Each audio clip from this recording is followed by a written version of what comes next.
Karibu sana, tuendelee kupeana story mbalimbali ambazo zina trendi kupitia kwenye mitandao ya kijamii. Cha kufanya tu ni kusubscribe hapa na kuturn on notification kwa ajili ya story nyingi zaidi ambazo tunakuwekea hapa wakati wote. Na jambo kubwa ambalo limekuwa likitrendi sana kwenye mitandao ya kijamii ni kuhusiana na kile ambacho kimeweza kuonekana kwa mrembo Wema Sepetu kwa muda mrefu na vile ambavyo watu walikuwa kimzungumzia, na hatimaye taarifa nzuri na ile ambayo imeweza kuwagusa mashabiki wengi ambao walikuwa kitamani kumuona siku moja Wema Sepetu akipiga hatua kutoka sehemu moja na kwenda sehemu nyingine. Tunafahamu kwamba Wema Sepetu kwa muda mrefu, moja kati ya kilio chake kikubwa ambacho alikuwa akionyesha kwamba anatamani sana siku moja kiweze kufanikiwa ni swala la yeye kuweza kufanikiwa kupata mtoto, na tumeweza kushuhudia mara kadhaa Wema Sepetu akiwa anahojiwa kwenye baadhi ya vyombo vya habari na anasema kwamba imefika muda mpaka yeye mwenyewe anajihisi kukata tamaa kabisa, na kuna kipindi pia akawa amesema kwamba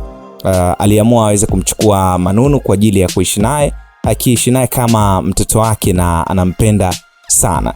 Sasa kwenye vyote ambavyo Wema Sepetu aliwahi kuvizungumza na kila kitu ambacho aliwahi kukisema, hatimaye hivi sasa kupitia kwenye ukurasa wa Instagram wa Maimartha Jesse, yeye kwa upande wake ameweza kuja na taarifa mpya kabisa, taarifa ambayo imewashtua mno mashabiki wa Wema Sepetu na wale wote ambao walikuwa kitamani kumuona Wema kivuka kutoka pale alipo na kwenda kwenye sehemu sasa yeye pia kuweza kuitwa mama, ambapo Maimartha alimposti Wema Sepetu na kuandika kwamba inasemekana msanii Wema Sepetu anaishi maisha ya juu huku akitemea mate kwenye makopo, jambo linalowashangaza watu wake wa karibu na kubaki kumshangaa, huku yeye akiishiwa la kusema.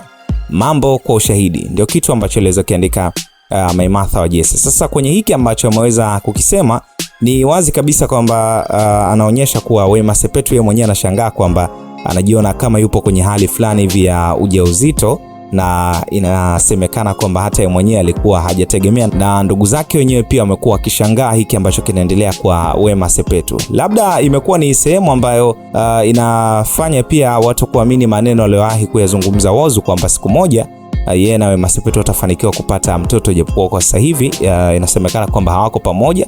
Lakini mtu ambaye hivi karibuni aliwahi kuwa kwenye mahusiano ya kimapenzi na Wema Sepetu na ukaribu mkubwa basi ni pamoja na Whozu. Hivyo ni wazi kabisa kwamba hili pia kwa namna moja ama nyingine linamhusu Whozu moja kwa moja. Na huyo kwanza ameweza kuandika kwamba tuseme inshallah wote mashoga zangu. Mwingine pia ameweza kuandika ikawa heri kwake aondokane na karaha za matusi, Mungu mwema wakati wote. Na mwingine pia ameweza kuandika kwamba haya ateme mate kwenye sufuria kabisa, achemshie chai anywe, hakuna maji mjini jamani, Wema Sepetu apate tu huyo mtoto tumpokee anko wetu.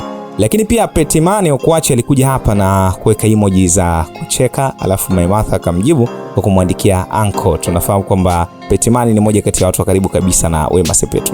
So ndo moja kati ya jambo kubwa ambalo limeweza kutrendi kulikweli kupitia kwenye mitandao ya kijamii, huku Maimartha akionekana kulishikia bango kwamba Wema Sepetu ameonekana sasa hivi akitematema vimate kwenye makopo, na inasemekana kwamba ile za chini chini Wema Sepetu ana ujauzito. Je, ni wa Whozu ama ni wa nani? Bado haijaweza kufahamika wazi, kwa sababu pia Maimartha hajaweza kufungua kwa undani zaidi jambo hili, lakini taarifa iliyokuwepo ndio hiyo.